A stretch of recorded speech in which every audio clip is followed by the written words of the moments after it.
Asian and African countries, while European the pupil these countries suffered exploitations at the hand of imperialist power। ठीक है, तो यानी कि इसका मतलब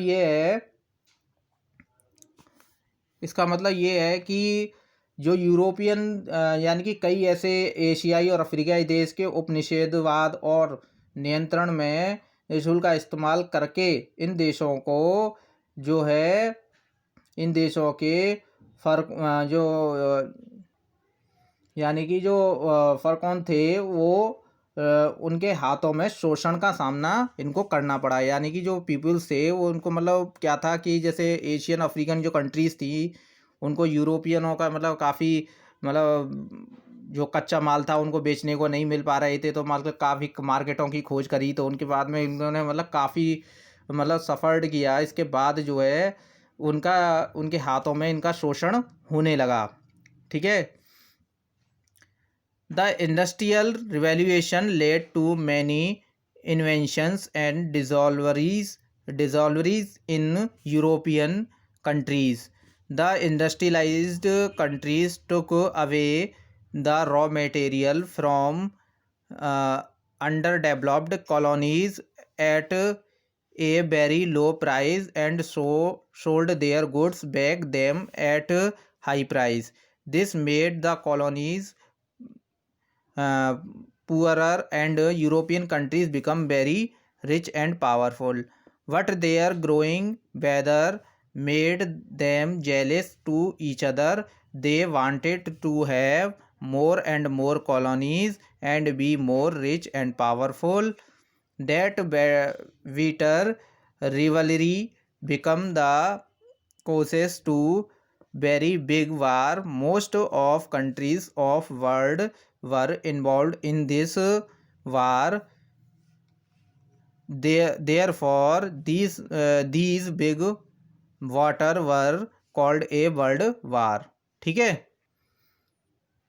तो देखिए मैंने अभी आपको बताया कि मतलब क्या था कि कच्चे माल और इनको बेचने के लिए बाज़ारों की खोज हुई। कई देशीय मतलब एशियाई अफ्रीकाई देश जो कि उपनिषेध नियंत्रणों पर इस्तेमाल करके देशों का जो था मतलब उनको अपने हाथों में लेकर के जो है उसका शोषण कर रहे थे। संयुक्त राष्ट्र के जन्म के लिए कई कारक जिम्मेदार भी थे। ठीक है, जिनकी की औद्योगिक प्रगति को परिणाम स्वरूप कई एशियाई अफ्रीकाई देशों का उपनिवेशित नियंत्रण में यूरोपियन देशों को बाजार में तलाशने की शुरुआत करी। ये तो मैं खैर आपको बता ही चुका हूँ सब। ठीक है, अब इसके बाद में ये आता है कि इन देशों के जो लोग थे उन्होंने यूरोपियन लोगों को हाथ में शोषण करना शुरू कर दिया था। यानी कि जो यूरोपियन जो लोग थे यानी कि जो एशियाई और जो अफ्रीकाई लोग थे उनका जो है यूरोपियन लोगों ने शोषण करना शुरू कर दिया था।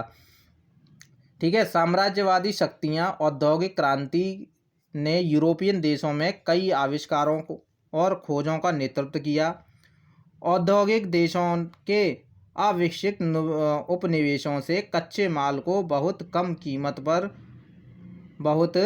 कीमत पर छीन लिया जाता था या उनसे ख़रीद लिया जाता था और अपने माल को फिर से कम कीमत पर बेच दिया जाता था। यानी कि वो क्या करते थे कि यहाँ से तो कम कम कॉस्ट पे ले जाते थे, यहाँ से तो चीज़ों को सस्ते रेट में ले जाते थे और अपने देशों में जा कर के उनको जो है काफ़ी हाई रेट पे उनको बेच देते थे। यानी कि काफ़ी पैसा कमाते थे। मान के चलो जैसे यहाँ से कोई सामान वो 5 रुपये का ले गए या 10 रुपये का ले गए तो वो अपने देश में जा कर के उसी माल को जो है 50 रुपये 100 रुपये तक का बेच देते थे। ठीक है, और ऐसे ही वहाँ से क्या करते थे कि वहाँ से जो है सस्ता माल लाते थे और यहाँ आकर के उस माल को जो है बहुत महंगे में बेचते थे। ठीक है,